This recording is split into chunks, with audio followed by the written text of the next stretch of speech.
The Lull by Saki. "I've asked Latimer Springfield to spend Sunday with us and stop the night," announced Mrs. Demott at the breakfast table. "I thought he was in the throes of an election," remarked her husband. "Exactly.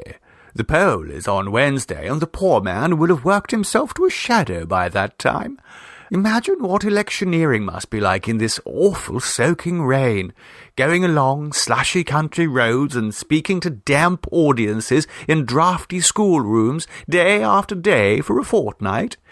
He'll have to put in an appearance at some place of worship on Sunday morning, and he can come to us immediately afterwards and have a thorough respite from everything connected with politics. I won't let him even think of them. I've had the picture of Cromwell dissolving the Long Parliament taken down from the staircase, and even the portrait of Lord Rosebery's larders removed from the smoking-room. And, Vera," added Mrs. Demott, turning to her 16-year-old niece, "be careful what colour ribbon you wear in your hair. Not blue or yellow on any account. Those are the rival party colours, and emerald green or orange would be almost as bad, with this Home Rule business to the fore." "On state occasions I always wear a black ribbon in my hair," said Vera with crushing dignity. Latimer Springfield was a rather cheerless, oldish young man who went into politics somewhat in the spirit in which other people might go into half-mourning. Without being an enthusiast, however, he was a fairly strenuous plodder, and Mrs. Demott had been reasonably near the mark in asserting that he was working at high pressure over this election.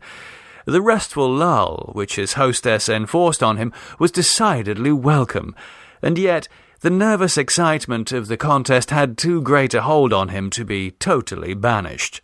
"I know he's going to sit up half the night working up points for his final speeches," said Mrs. Demott regretfully. "However, we've kept politics at arm's length all the afternoon and evening. More than that we cannot do." "That remains to be seen," said Vera, but she said it to herself. Latimer had scarcely shut his bedroom door before he was immersed in a sheaf of notes and pamphlets, while a fountain pen and pocket-book were brought into play for the due marshalling of useful facts and discreet fictions. He had been at work for perhaps 35 minutes, and the house was seemingly consecrated to the healthy slumber of country life, when a stifled squeaking and scuffling in the passage was followed by a loud tap at his door. Before he had time to answer, a much-encumbered Vera burst into the room with the question, "I say, can I leave these here?" These were a small black pig and a lusty specimen of a black-red gamecock. Latimer was moderately fond of animals, and particularly interested in small livestock rearing from the economic point of view. In fact, one of the pamphlets on which he was at that moment engaged warmly advocated the further development of the pig and poultry industry in our rural districts. But he was pardonably unwilling to share even a commodious bedroom with samples of hen roost and sty products. "Wouldn't they be happier somewhere outside?" he asked, tactfully expressing his own preference in the matter in an apparent solicitude for theirs. "There is no outside," said Vera impressively. "Nothing but a waste of dark, swirling waters. The reservoir at Brinkley has burst." "I didn't know there was a reservoir at Brinkley," said Latimer. "Well, there isn't now. It's jolly well all over the place, and as we stand particularly low, we're the centre of an inland sea just at present. You see, the river has overflowed its banks as well." "Good gracious! Have any lives been lost?" "Heaps, I should say.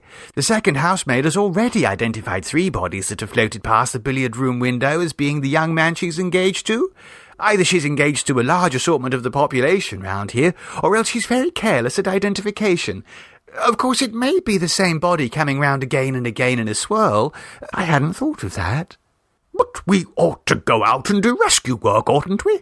said Latimer, with the instinct of a parliamentary candidate for getting into the local limelight. "We can't," said Vera decidedly. "We haven't any boats, and we're cut off by a raging torrent from any human habitation. My aunt particularly hoped you would be able to keep to your room and not add to the confusion. But she thought it would be so kind of you if you would take in Hartlepool's Wonder, the gamecock, you know, for the night. You see, there are 8 other gamecocks, and they fight like furies if they get together, so we're putting one in each bedroom. The fowl houses are all flooded out, you know. And then I thought perhaps you wouldn't mind taking in this wee piggy. He's rather a little love, but he has a vile temper. He gets that from his mother. Not that I like to say things against her when she's lying dead and drowned in her sty, poor thing. What he really wants is a man's firm hand to keep him in order. I'd tried to grapple with him myself, only I've got my chow in my room, you know, and he goes for pigs whenever he finds them." "Couldn't the pig go in the bathroom?" asked Latimer faintly, wishing that he had taken up as determined a stand on the subject of bedroom swine as the chow had. "The bathroom?" Vera laughed shrilly. "It'll be full of Boy Scouts till the morning if the hot water holds out." "Boy Scouts?" "Yes, 30 of them came to rescue us while the water was only waist-high. Then it rose another 3 feet or so, and we had to rescue them. We're giving them hot baths in batches and drying their clothes in the hot air cupboard. But, of course, drenched clothes don't dry in a minute, and the corridor and staircase are beginning to look like a bit of coast scenery by Tuke. 2 of the boys are wearing your Melton overcoat. I hope you don't mind." "It's a new overcoat," said Latimer, with every intention of minding dreadfully. "You'll take care of Hartlepool's Wonder, won't you?" said Vera. "His mother took 3 firsts at Birmingham, and he was 2nd in the cockerel class last year at Gloucester. He'll probably roost on the rail at the bottom of your bed. I wonder if he'd feel more at home if some of his wives were up here with him. The hens are all in the pantry, and I think I could pick out Hartlepool Helen. She's his favourite." Latimer showed a belated firmness on the subject of Hartlepool Helen, and Vera withdrew without pressing the point, having first settled the gamecock on his extemporized perch and taken an affectionate farewell of the pigling.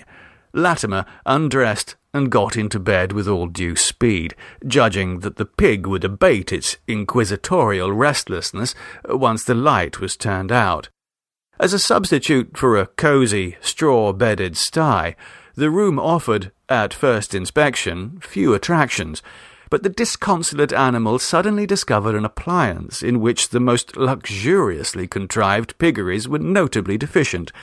The sharp edge of the underneath part of the bed was pitched at exactly the right elevation to permit the pigling to scrape himself ecstatically backwards and forwards, with an artistic humping of the back at the crucial moment and an accompanying gurgle of long-drawn delight.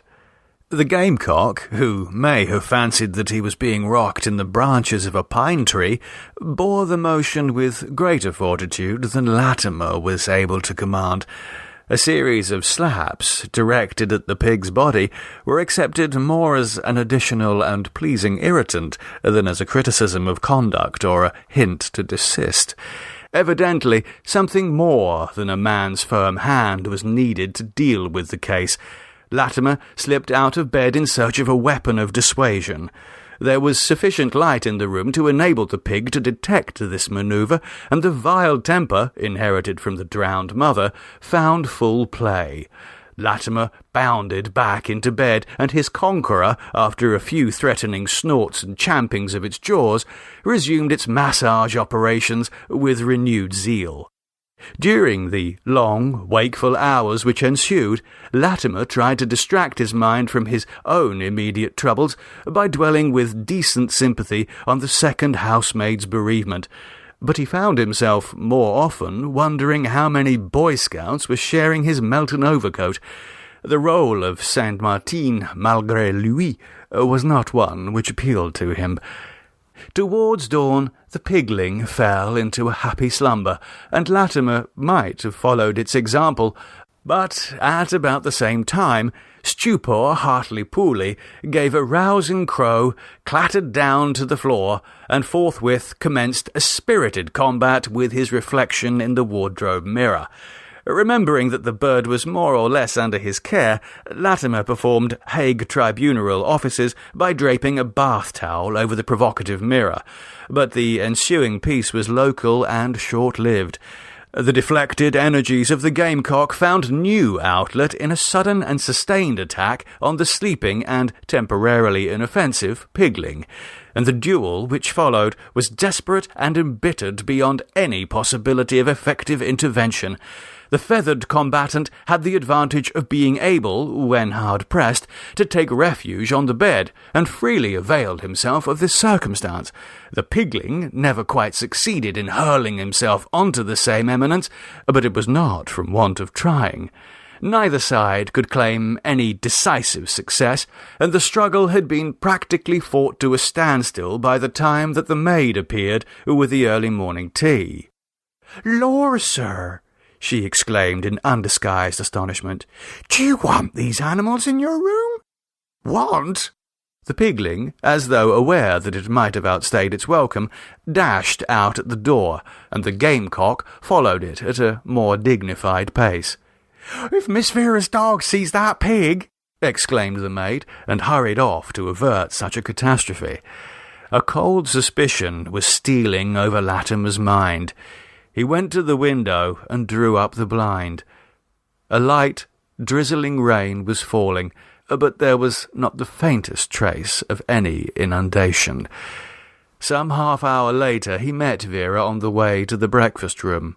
"I should not like to think of you as a deliberate liar," he observed coldly, "but one occasionally has to do things one does not like."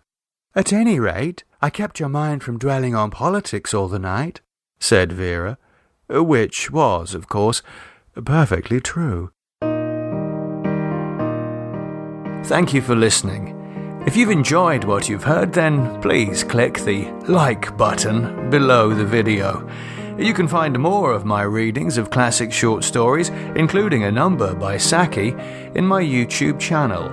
And you can download a selection of these recordings as podcasts from my website, www.mikebennettpodcast.com. Thank you.